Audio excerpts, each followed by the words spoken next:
كهربائي إذا لما يجي يبتدي يشتغل هيقول لك أنا عايز نقطة مية على الأقل. السباك لو هيجي هيقول لك أنا عايز نقطة إضاءة في الحمامات. فإحنا هنتكلم بس عن إزاي إن أنا هبدأ أسس في الكهرباء.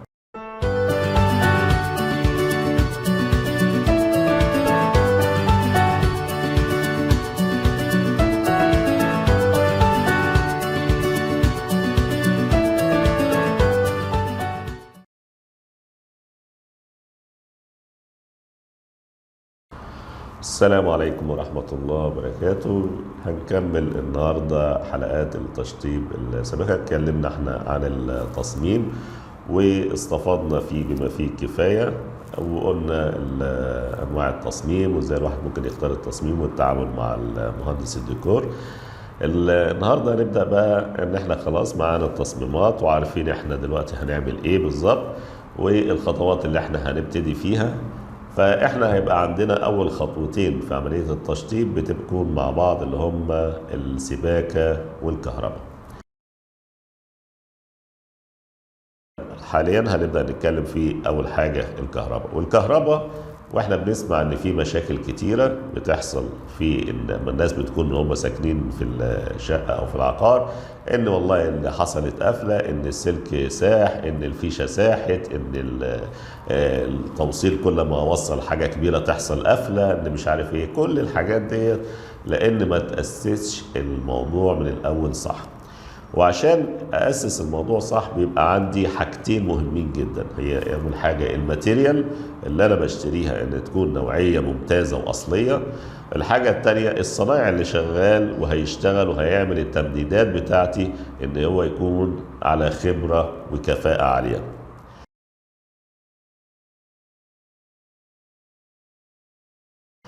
اول حاجه لو احنا بنتكلم على الماتيريال بتاعه تاسيس الكهرباء ما بتبقاش حاجه صعبه جدا، بتبقى هي عمليه الاسلاك الكهربائيه. والاسلاك الكهربائيه ديت في عندنا 3 انواع من الاسلاك الكهربائيه. في السلك المصمت ودوت ان انا لما باجي اقشر البلاستيك بتاعي او الغطا بتاع السلك بتاعي بلاقي ان هي السلك قطعه واحده نحاس. وفي عندي الضفيرة اللي هو ان انا لما اشيل القشرة بتاعت الجلد بتاع لما بشيل الجراب بتاع السلك بتاعي فبحس ان بشوف ان السلك جوه عبارة عن زي ضفيرة الشعر، بيبقى عبارة عن كذا فرع وبيبقى عاملين ضفيرة مع بعض. واخر نوع من انواع السلك عندي اللي هو سلك الشعر، ودوت اللي بيبقى عباره عن شعرات كتيره سلك، وديت اللي هو بيفضلها اغلب الكهربائيه او اغلب اللي بيشتغلوا في عمليه الجراب في المنازل بالذات. الاسلاك طبعا في انواع كتيره موجوده في السوق، وبيفضل ان طبعا يعني حسب اللي هي الخبره العمليه والناس اللي هم اشتغلوا كتير اللي هو السلك السويدي. وبيفضل السلك السويدي ان انت تجيبه من توكيل معترف بيه، لان في منه كتير متقلد وفي انواع كتيره، وفي الاخر بيحصل مشاكل عندنا عشان ان انا بوفر في موضوع السلك بتاعي.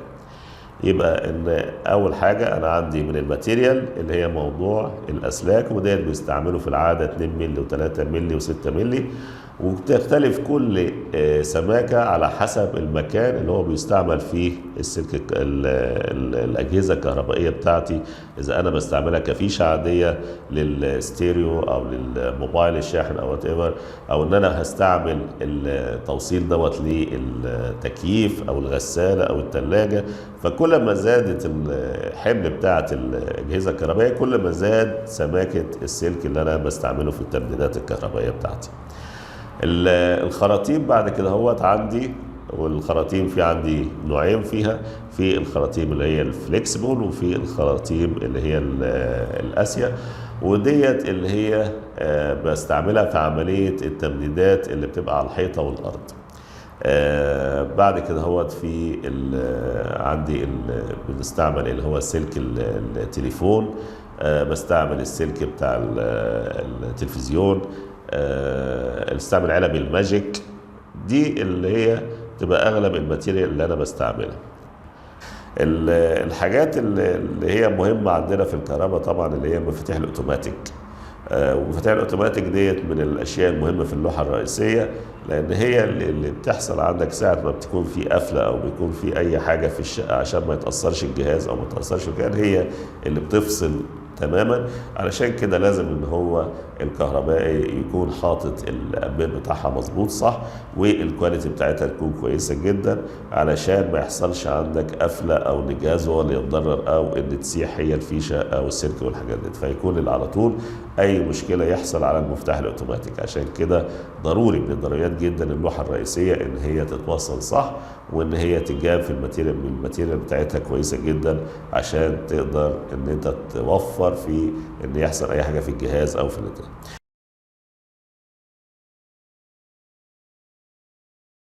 لو احنا هنيجي دلوقتي بالمراحل الاوليه، ان انا اخترت خلاص، جبت الماتيريال المتوصفه عندي والحاجه الصح بتاعتي، وبعد كده هو جبت الصناعي اللي انا اتاكدت ان هو اشتغل قبل كده والشغل كويس ومترتب في شغله وطريقه شغله كويسه وعجباني وسمعت عنه ان هو خبره كويسه جدا، تبدا عمليه التشطيب او التاسيس في التشطيب بتاعي الكهرباء.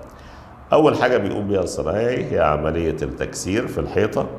والتكسير في الحيطه يعني دي بتبقى بناء على المخططات اللي احنا اتكلمنا عليها، التصميم اللي انا كل حيطه في عندي فين البلاك، في الفيش البريزه، في المفتاح، فين التليفون، فين التلفزيون.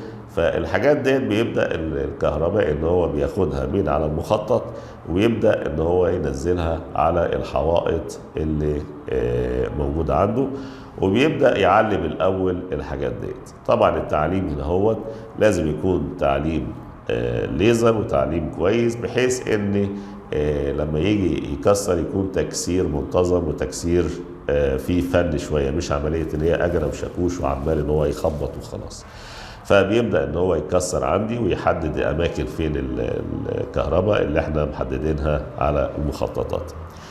بعد كده بعد ما بيتم عمليه التكسير بيبدا يركب علب الماجيك. وعلب الماجيك ديت اللي هي العلب اللي بتكون تتحط فيها بعد كده اللي هي البرايز او المفاتيح بتاعت الاناره، او اللي هي مفاتيح بتاعت يعني هي اللي بتكون فيها الاساس بتاع الكهرباء.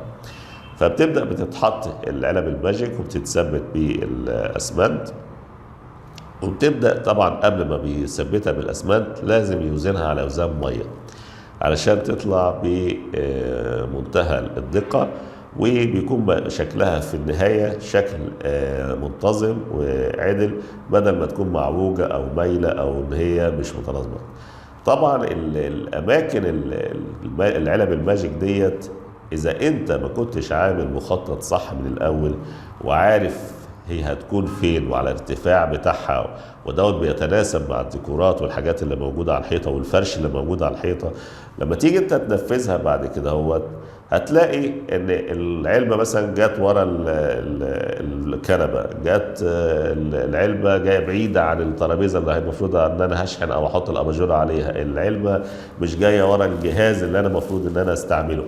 فانت في الحاله ديت لما تيجي تستعمل هتلاقي ان انت عمال توصل بقى في مشتركات واسلاك وحاجات، لان انت من الاول ما نظمتش صح.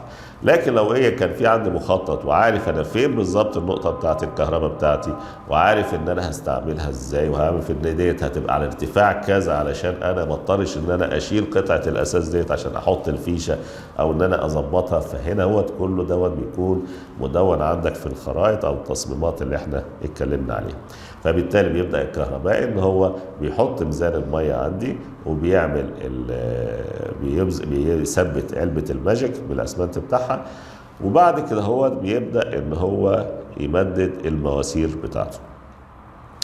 والمواسير لازم طبعا ان هو اظبط حاجه علشان عمليه التثبيت بتاعها، ان هو بيجيب ان هو سلك الرباط والمسمار، وبيبدا ان هو بيحط قبل ما يحط الماسوره بيدق الحاجات ديت ورا الماسوره، ويبدا يمسك الخراطيم بالسلك المعدني وبعد على اساس ان هو يبقى البتاع مظبوط بتاعه ما يطلعش بره الحيطه. وطبعا لازم تبقى المواسير تبقى نازله عن الحيطه اللي موجوده على الاقل ب 2 3 مللي. وبعد كده هو بيبدا ان هو يعمل بعض الاماكن بالاسمنت، وما ينساش طبعا ان هو بيخدش عليها علشان بعد كده عمليه المحاره. فلازم طبعا ميزان العلب وان المواسير تبقى داخله على الحيطه عشان ما يربيش عندي كمان مونه بعد كده. يعني هي بتبقى علاقه مرحله مبنيه على مرحله اخرى. فعشان كده هو بتبقى مهم جدا ان انا اتاكد الحاجات ديت، واتاكد ان المواسير داخله عشان ما اضطرش ان انا اهدر عندي في عمليه المحاره بعد كده. بعد كده هو بيبدا ان هو يحط يجيب عندي الاسلاك الكهربائيه، ويبدا ان هو يوصلها جوه المواسير لعلب الماجيك، ويبدا ان هو يوصل ده كل الاسلاك بالبواطات اللي هي معموله بالاول للوحه الرئيسيه اللي هي بتكون عند باب الشقه، اللي بتتحط فيها بعد كده هو المفاتيح، وتبقى اللوحه الاساسيه بتاعه الكهرباء عندي بتاعه الشقه كلها. المهم طبعا جدا ان المواضيع دي كلها تبقى ماشيه بعمليه انتظام وبحرفيه كويسه جدا، وان ما يكونش فيه تداخل عندي في الاسلاك، وان بيفضل دايما الحاجه الرئيسيه ان البريزه اللي هي او علبه الماجيك اللي هي طبعا بتشيل 3 برايز مع بعض، ما يفضلش خالص ان انت تحط 3 برايز مع بعض. يعني دايما انت ماكسيمم تحط واحده يمين واحده شمال، وفي النص تكون مصمطه على اساس عمليه الاستعمال بعد كده فعليا تبقى مظبوطه، غير ان الحمل كمان بتاعها بيبقى مش مظبوط. فيفضل ان انت الحاجات دي تبقى تاخد بالك منها، مش عمليه هي تكديس للفيش هذه الحاجه اللي تبقى مترتبه ومتنظمه صح علشان ما يحصلش عندك مشكله في المستقبل بعد كده.